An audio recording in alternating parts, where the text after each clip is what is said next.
My racist grandfather cut me out of his will, so I set his life on fire. My grandfather and I have never been exactly close. My mother makes the excuse that he's just old-fashioned, but it's way beyond that. I've never had a conversation with him where he didn't find a way to sneak in a comment about the unemployed Mexicans by the grocery store or the money-hungry Jews in Hollywood. Someone is always out to get him, and amazingly, it's never a nice white person. And of course, the guy is incredibly rich. So I've bit my tongue for years and let him be horrible because I didn't want to make things hard for my mom, and let's be frank, because I wanted some of that sweet, sweet money when his time, hopefully soon, rolls around. But I can't always keep my mouth shut, and lately I've been calling him out more often. Well, last year I didn't get an invitation from my aunt for Thanksgiving. It was weird, so I reached out to her to check in, and she admitted that they'd left me out because they were hoping to avoid drama. I understood that it was easier to remove me from the equation than him. My grandfather lives with my aunt now because he has Parkinson's, but it still hurt that she thought the solution to her dad being a racist loser was to cut me out. I decided I wanted to talk to her about it, so I drove to her house to chat. We were having a nice conversation and working things out, and then she had to step away for a minute. While she was gone, I heard my grandfather on the phone in the study. He was having a conversation that sounded like it was getting heated. I couldn't resist finding out what was going on, so I creeped over to eavesdrop. I heard him saying, "I'm not giving that mongrel one more dime," and that Oriental hussy knew what this was, and should have scraped out that baby like I told her to. He hung up the phone and came storming out of the office and saw me standing there. It was obvious I'd heard the conversation. He looked really stressed out, so I put on my best sympathetic face and asked if he was okay,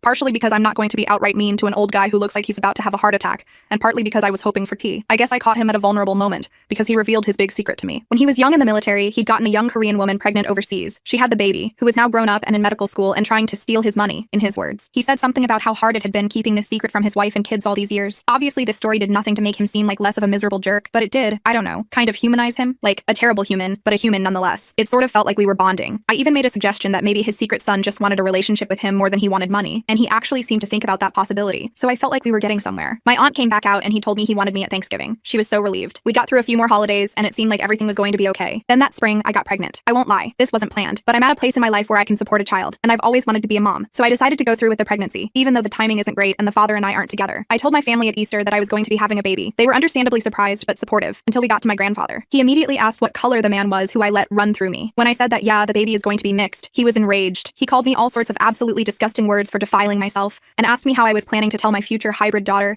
that her mother is a two-bit call girl. Even my family told him to shut up this time because it was clear he was going way too far. I left dinner crying and went home. My grandfather called 2 days after and I thought he was actually going to apologize to me this time, but instead he dropped a bombshell. Since I'd shown that I was not a true member of his family by breeding this way, he was cutting me out of his will. I couldn't believe what I was hearing. I was pregnant and alone and he was cutting me off just because my baby wasn't going to be all white. I yelled at him over the phone and called him every insult I'd been holding back for years, but it wasn't enough. I needed everyone to know what a horrible man he was. So when he had his birthday party a few weeks later, I showed up, uninvited obviously, at my aunt's house. I said, "Want to know what white pride here's been hiding?" and pulled out the story of his little secret Korean family. I said, "Apparently it's okay if men sleep with other races, as long as they leave them poor and alone and never speak of it." My grandfather turned bright red and screamed at me, and my family had to separate us. They ended up calling an ambulance because they thought he was having a heart attack. He wasn't, unfortunately. I know I'm never seeing a cent of that old monster's money, but